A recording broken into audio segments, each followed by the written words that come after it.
ఈరోజు మనం explanation చేసుకోబోతున్న movie 'జిగ్రీస్'.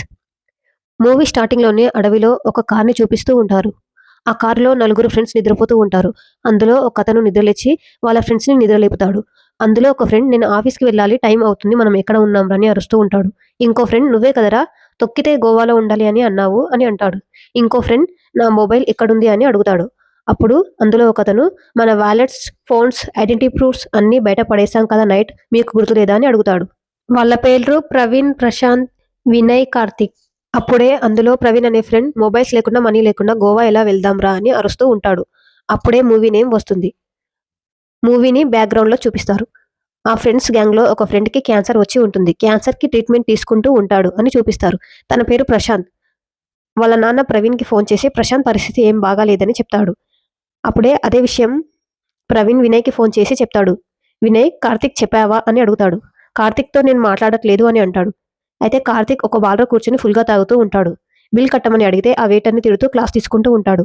అప్పుడే వినయ్ కార్తీక్‌కి ఫోన్ చేసి ప్రశాంత్‌కి బాలేదన్న విషయం చెప్తాడు. వీళ్ళు ముగ్గురు కలిసి ప్రశాంత్ దగ్గరికి వెళ్తారు. అక్కడ వాళ్ళ నలుగురు కలిసి కూర్చొని మాట్లాడుకుంటూ ఉంటారు. అయితే ప్రశాంత్ ప్రవీణ్‌ని యూఎస్ నుంచి ఎప్పుడొచ్చావని అడుగుతాడు. 1 మంత్ బ్యాకే వచ్చా అని చెప్తాడు. వాళ్ళు నలుగురు కలిసి తాగుతూ చిన్నప్పటి విషయాలన్నీ గుర్తు చేసుకుంటారు. వాళ్ళు చిన్నప్పటి నుంచి ఫ్రెండ్స్. చిన్నప్పుడు వాళ్ళు ప్రశాంత్ వాళ్ళ నాన్న కార్‌ని తీసుకొని గర్ల్స్ కాలేజ్ చుట్టూ తిరిగిన జ్ఞాపకాలని గుర్తు చేసుకుంటారు. అయితే గోవా వెళ్దామని 3 సార్లు ప్లాన్ చేసుకొని వెళ్ళలేదని కార్తీక్ అంటాడు. అయితే ఆ కార్ ఇంకా ఉందని ప్రశాంత్ చెప్తాడు.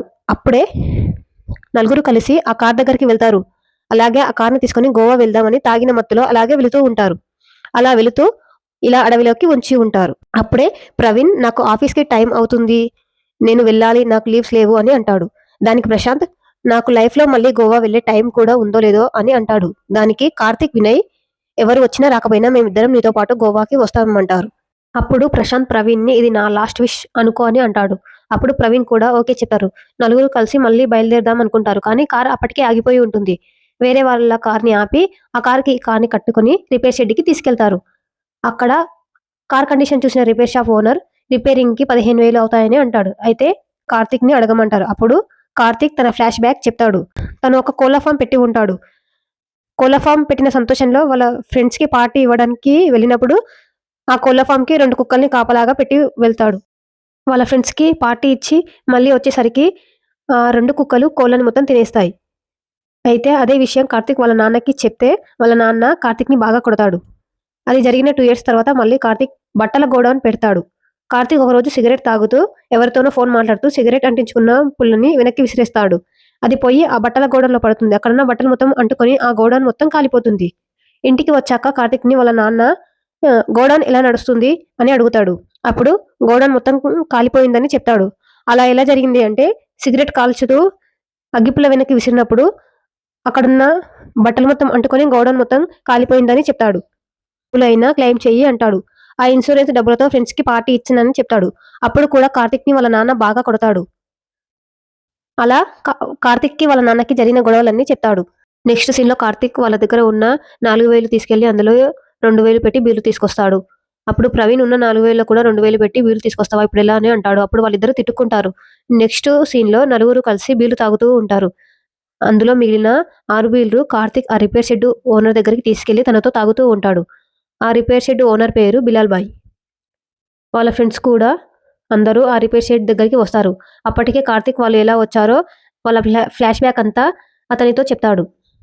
ఆ బిలాల్ భాయ్ కూడా వీళ్ళను బాగా సపోర్ట్ చేస్తూ ఉంటాడు. వాళ్ళ కార్ రిపేర్ చేసి డబ్బులు కూడా ఏం తీసుకోడు. బిలాల్ భాయ్ వీళ్ళ కోసం బిర్యానీ కూడా తెప్పిస్తాడు. ఆ రోజు అంతా అక్కడే స్పెండ్ చేసి సాయంత్రం బయలుదేరుతారు. అలా అందరూ కలిసి కార్‌లో వెళ్తున్నప్పుడు ఎవరెవరు ఏం చేస్తున్నారు అని ప్రవీణ్ అడుగుతాడు.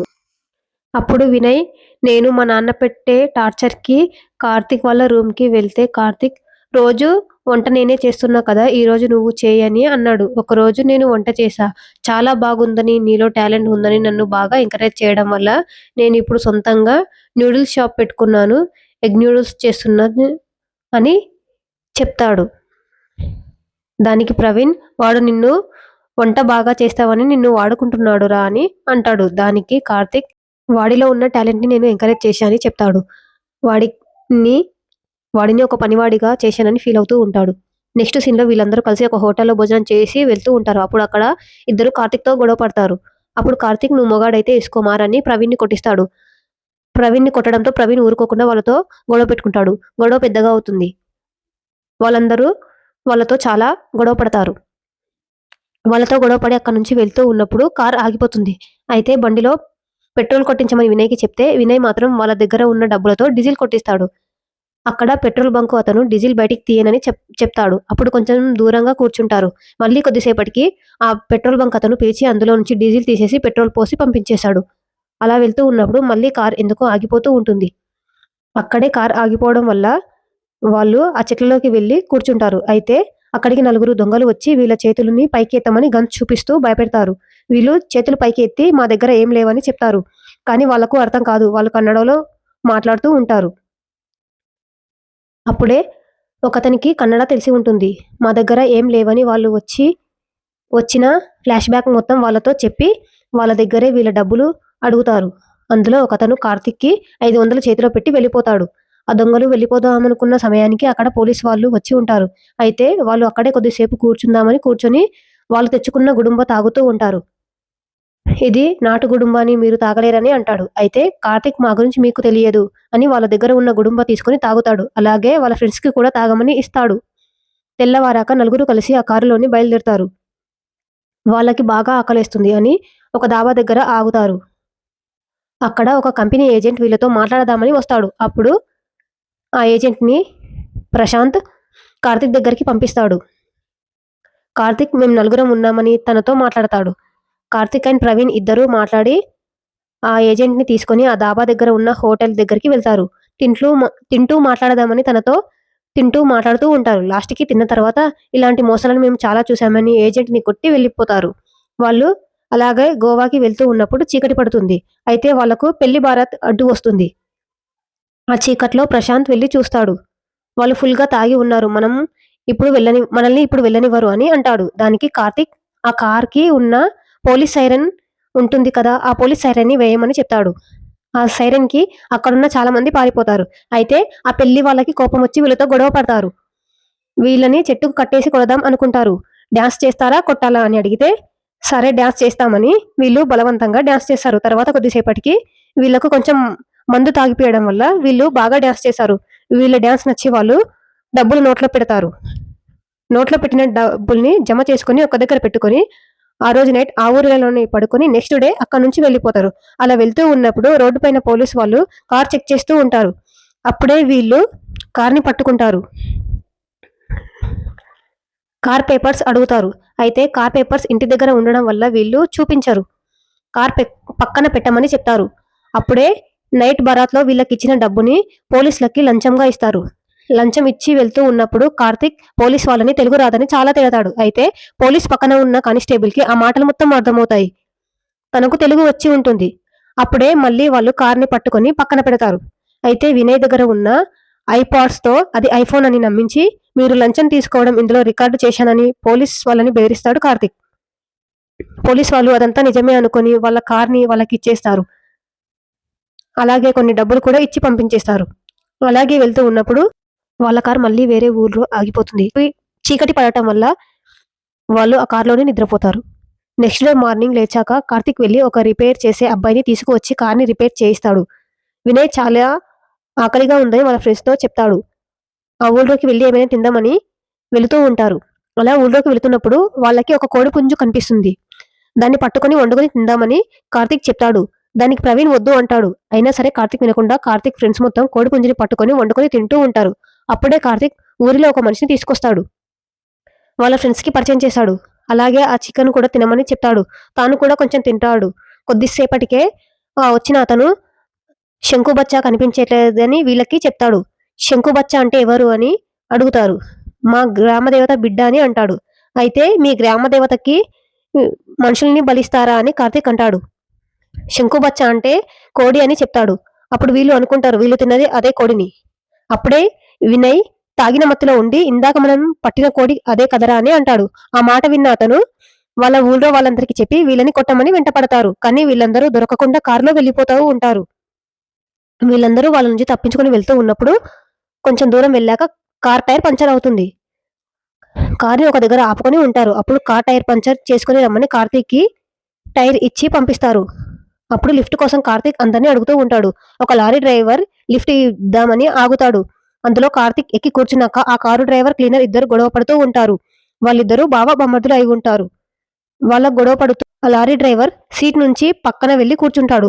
అలా వాళ్ళిద్దరు గొడవ పడుతూ కార్తీక్‌కి చాలా భయం తెప్పిస్తారు. ఆ లారీ డ్రైవర్ కార్తీక్‌ని ఒక దగ్గర దింపేస్తాడు. మళ్ళీ ఇంకో ఆటో ఎక్కి ఆ ఆటోలో వెళుతూ ఉన్నప్పుడు కార్తీక్ పక్కన కూర్చున్న ఇద్దరు గ్యాస్ ప్రాబ్లమ్‌తో బాధపడుతూ ఒకటే గ్యాస్ వదులుతారు. ఎలాగోలా కార్తీక్ టైర్ పంక్చర్ చేయించుకొని వస్తాడు. అందరూ కలిసి గోవాకి చేరుకుంటారు. అక్కడ ప్రవీణ్ ఫ్రెండ్ ఒకతను గోవాలో పనిచేస్తూ ఉంటాడు.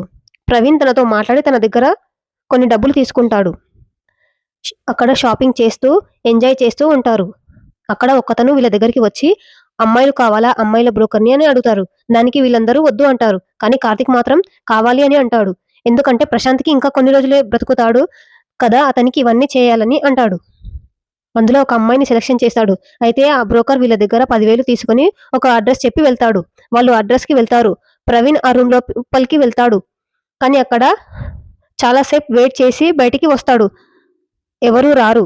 అదే విషయం వాళ్ళ ఫ్రెండ్స్‌కి చెప్తాడు. ఎవరూ రాలేదురా అని. వాళ్ళ ఫ్రెండ్స్ అక్కడ హోటల్ మేనేజర్ దగ్గరికి వెళ్లి అడుగుతారు. లేదు, మీరు రూమ్ మాత్రమే కావాలని అడిగారు. అమ్మాయిల గురించి మాకు తెలియదు అని ఆ హోటల్ మేనేజర్ వీళ్ళని బయటకి గెంటేస్తాడు. వాళ్ళు అక్కడి నుంచి వెతుకుతూ బ్రోకర్ దగ్గరికి చేరుకుంటారు. బ్రోకర్ కనిపిస్తే బ్రోకర్‌ని పట్టుకుందామని బ్రోకర్ వెనక చాలా పరిగెడతారు. కానీ ఆ బ్రోకర్ దొరకడు. ఇంక అలసిపోయి హోటల్‌కి వెళ్తారు. అక్కడ ఏమైనా తినాలి అని కార్తీక్ ఒక తెలియని బ్రాండ్‌ని ఆర్డర్ చేస్తాడు. అయితే అది తెచ్చాక అందరూ గ్లాసులో పోసుకొని తాగుతూ ఉంటారు. కానీ దాని టేస్ట్ తేడాగా ఉంటుంది. అక్కడ ఉన్న మేనేజర్ వాళ్ళ దగ్గరికి వచ్చి, ఇది చైనా వాళ్ళ ఓల్డ్ ఏజ్ వాళ్ళ యూరిన్‌తో తయారైందని, ఆ బ్రాండ్‌లో 10 ఎంఎల్ వాళ్ళ యూరిన్ ఉంటుందని చెప్తాడు. అయితే 4,000 తీసుకొని వేరే వాళ్ళ యూరిన్ పోస్తావా అని ఆ హోటల్ మేనేజర్ అండ్ వెయిటర్‌తో వీళ్ళు గొడవ పడతారు. అక్కడ ఉన్న వెయిటర్స్‌తో వీళ్ళని బయటికి గెంటేస్తారు. వీళ్ళందరూ వెళ్లి ఒక దగ్గర కూర్చుంటారు. అప్పుడు కార్తీక్ అరటిపళ్ళు తీసుకొచ్చి తినమని అందరికీ ఇస్తూ ఉంటాడు. అప్పుడే ఉన్న డబ్బులన్నీ వేస్ట్ చేశావని ప్రవీణ్ కార్తీక్‌తో గొడవ పడుతూ ఉంటాడు. అయితే వాళ్ళ గొడవ ఆపాలని ఇక్కడే 2 డేస్ హ్యాపీగా ఎంజాయ్ చేయాలని ప్రశాంత్ వీళ్ళకి ఒక అబద్ధం చెప్తాడు. నాకు క్యాన్సర్ లేదని ఊరికే అలా చెప్పానని, మనం ఇక్కడ 2 డేస్ బాగా ఎంజాయ్ చేసి వెళ్దామని అంటాడు. అయితే ఆ మాటలు నిజం అనుకుని నువ్వు మాతో క్యాన్సర్ లేకున్నా అబద్ధం చెప్తావా అని సీరియస్‌గా అక్కడి నుంచి అందరూ వెళ్ళిపోతారు. అక్కడి నుంచి అందరూ హైదరాబాద్ వచ్చేసి ఎవరి ఇంటికి వాళ్ళు వెళ్ళిపోతారు. ప్రశాంత్ చాలా బ్రతిమాలతాడు. కానీ తన మాట ఎవరూ వినరు. నెక్స్ట్ సీన్‌లో వినయ్ కొత్తగా ఒక హోటల్ ఓపెన్ చేసి అందులో తానే చెఫ్‌గా పనిచేస్తూ ఉంటాడు. అప్పుడు కార్తీక్ అండ్ ప్రవీణ్‌ని పిలిచి పార్టీ ఇస్తాడు. అరే కార్తీక్, నువ్వు కూడా ఏదో ఒక పని చేసుకోరా అని వినయ్ చెప్తాడు. దానితో కార్తీక్ కూడా నెక్స్ట్ డే ఇంటర్వ్యూకి వెళ్తాడు.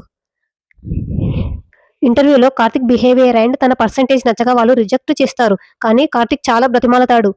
ఆ ఇంటర్వ్యూవర్ 2 మినిట్స్ ఇంగ్లీష్‌లో ఏదైనా మాట్లాడు అని అంటాడు. అప్పుడు కార్తీక్ తన ఫ్రెండ్ కోసం గోవా ఎలా వెళ్లారో, ఎలా వచ్చారో అని ఆ ఫ్లాష్ బ్యాక్ అంతా ఇంగ్లీష్‌లో చెప్తాడు. దానికి ఇంప్రెస్ అయిన ఇంటర్వ్యూవర్ తనకి 30,000 సాలరీతో జాబ్ ఇస్తాడు. తర్వాత మళ్ళీ ఇంకో ఫ్లాష్ బ్యాక్ చూపిస్తారు. వీళ్ళందరూ గోవా వెళ్లి వచ్చిన 1 మంత్‌కే ప్రశాంత్ క్యాన్సర్‌తో చనిపోయి ఉంటాడు. అయితే ఆ విషయం తెలిసి ముగ్గురు ప్రశాంత్ వాళ్ళ ఇంటికి పరిగెత్తుకుంటూ వస్తారు. అక్కడ ప్రశాంత్ రాసిన లెటర్ చూసి బాగా ఏడుస్తూ ఉంటారు. మా అమ్మ, నాన్నని మీరే చూసుకోండి అని అందులో ఉంటుంది.